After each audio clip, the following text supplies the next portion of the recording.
everybody. Welcome back to the Creativity Broadcast. Don't you love my adorable Alice Wonderland mug? Isn't it so cute? I got it in Epcot. I'm here to talk to you today about something kind of intense, which is, do you struggle with wanting to be famous for your creativity? Okay, let's get to it. I'm making this video because I realize this is something that I personally have thought about a ton.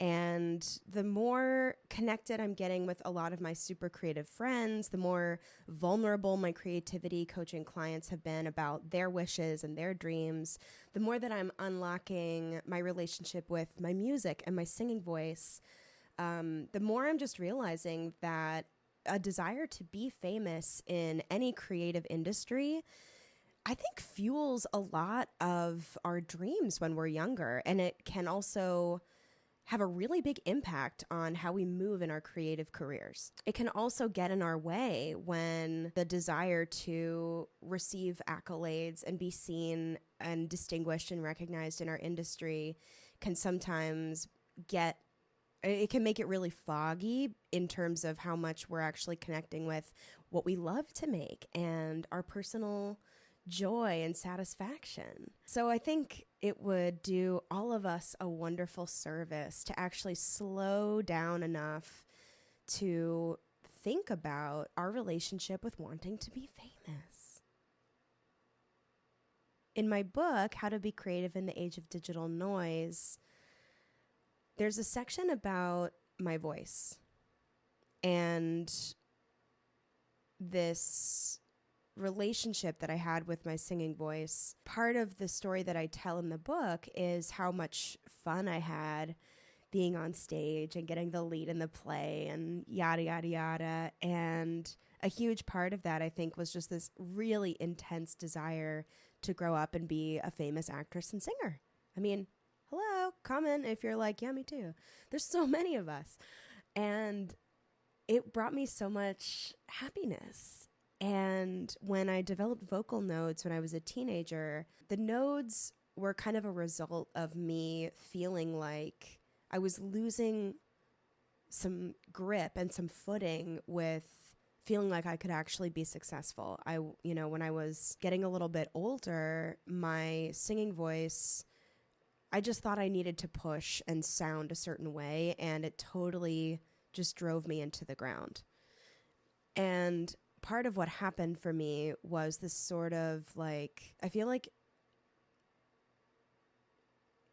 part of what happened was this shutting down of a part of my spirit. Like, I can see it in hindsight that I stopped singing, first of all, because it hurt me physically to do for a really long time. It took me a lot of years of just sort of quietly hiding my voice and myself to heal those, and also to learn like the extent to which my voice is super de-duper sensitive and how can I work with that and enjoy its natural qualities instead of try to push it and smush it into being something.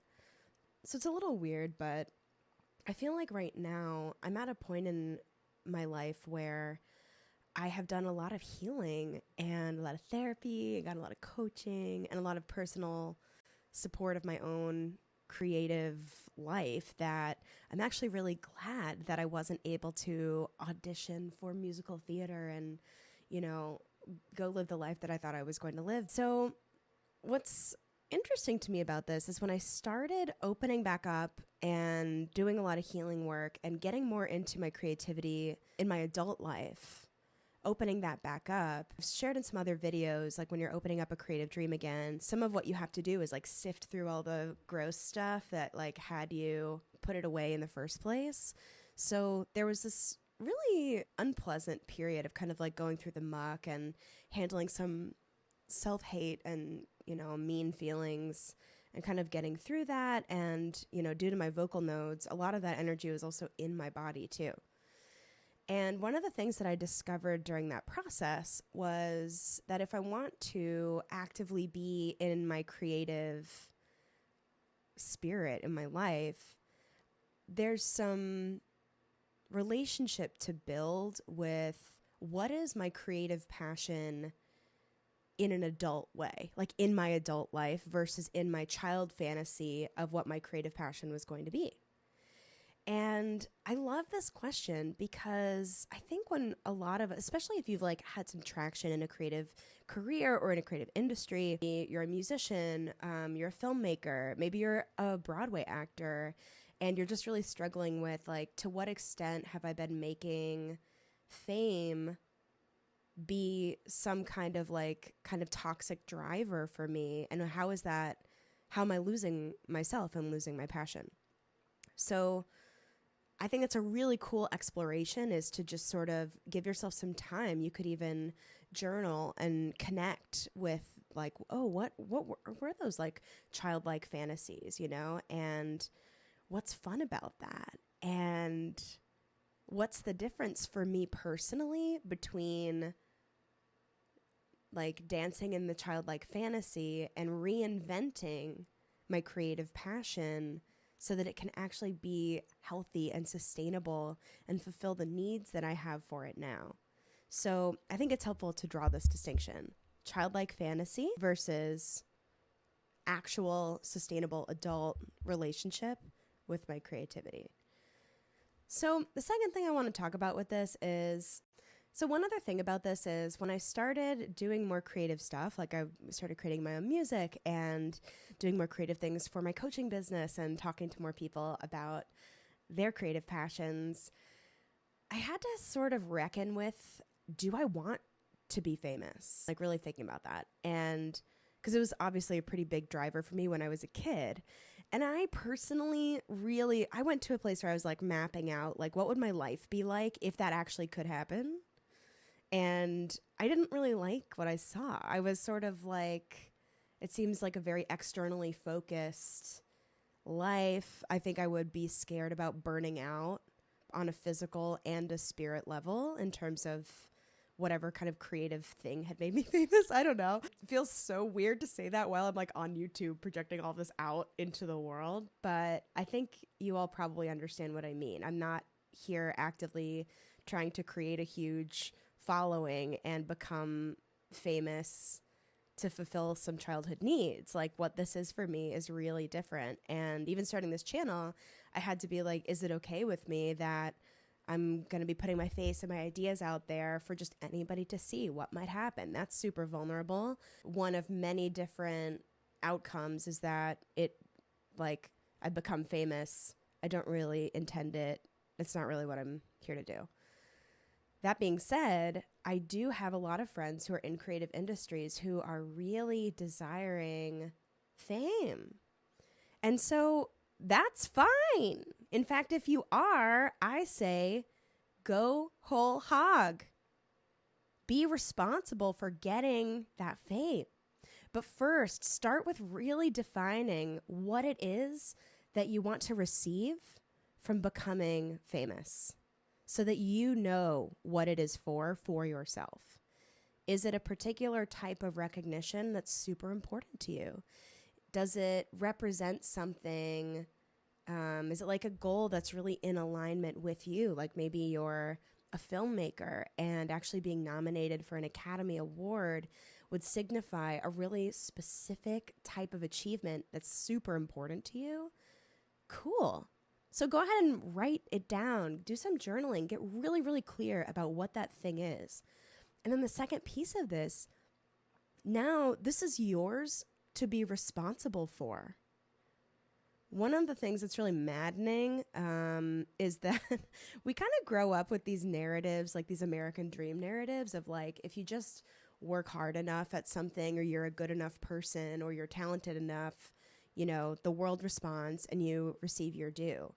And that would be a meritocracy. And that's just not true, especially in creative industries where relationships and money and culture and institution have a really big impact on who gets where.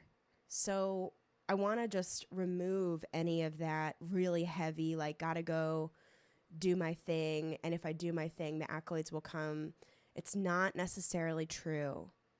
And it's not your fault if you don't get those accolades. There's all these other factors at play. But what I'm saying is, if becoming famous is important to you, it is your job to curate your world and to curate your network and to curate the things that you make and to learn and to become a student of famousness so that you can be responsible for creating that outcome for you. I know that sounds totally insane, but to me, I think that's true. So I hope this has been helpful and validating and giving some sense of direction. Get yourself a therapist so you can work on all the stuff that's in the way on an emotional level, especially if you have a lot of baggage from the first leg of your career. Ugh, who doesn't? Secondly, I know a lot of really wonderful creativity coaches who can help you design your plan and create your vision. My channel has a lot of resources. My website has a lot of resources. And sometimes there is no substitution for just having someone who's there to listen to you and repeat things back to you, reflect, and just help you design a path that actually makes the most sense for you. The last thing I want to say about this is I think there is a difference between choosing to become responsible for creating your fame, like really being committed to fame, and feeling entitled to the fame. Like I said, the world is not a meritocracy. For better or for worse, that's just the case. And I know personally there have been times when I think I felt entitled to a particular future, or I felt entitled to a particular opportunity or outcome. And that you can hear like any sort of entitlement vibes. That's definitely like childlike fantasy brain talking, because this doesn't exist. And the only thing you're really entitled to, sorry if this kind of deflates anybody, but the only thing you're really entitled to is yourself and your own attention and your own care. So just watch if there is a line there between like, oh, I made this effort, therefore I'm entitled to this outcome, which is really different from, okay, I'm really committed that I get to have this experience in life, and I am going to learn and become who I need, like the version of myself that I need to be in order to be part of this community, in order to create something so stunning and irrevocably amazing that I receive these particular accolades. So a place to start with this too might be actually writing out what is the vision you have for yourself and what version of you is capable of creating that. What are the qualities that you know you have, your creative qualities, your leadership qualities, that need to be amplified in order to create that future? I definitely want to know what they are, and I can't wait to see you do them. Lastly, if you are like me and you're like, don't look at me, but like look at me a little bit. I don't want to be famous, but like a little bit I'm willing to let it in. I'm definitely curious about what are you cultivating with your creativity and your creative practices that's the opposite of seeking fame. Tell me about that. Are you like me, or you like have your little house in the woods and you write songs and you make people around you listen to them and spend a lot of time journaling about your dreams, and it's just very fulfilling? That's enough. Like that, I think, for how hard and inaccessible my creativity was for a really long time, just having that and getting to let that be my reality does feel like a dream come true. So I'm famous in my own eyes in that way, and very grateful for it. Okay, that's it for today. Thanks everybody for tuning in. All the links that you could ever possibly need are below. Definitely comment and let me know what you think about this, or share with a friend who needs a hug about their relationship with fame. By the way, there's definitely a part 2 of this video because I have a lot more thoughts about the creative and imaginative fuel that thinking about famousness can be, whether or not you even really want it. So stay tuned. That'll be my next video. Okay, bye.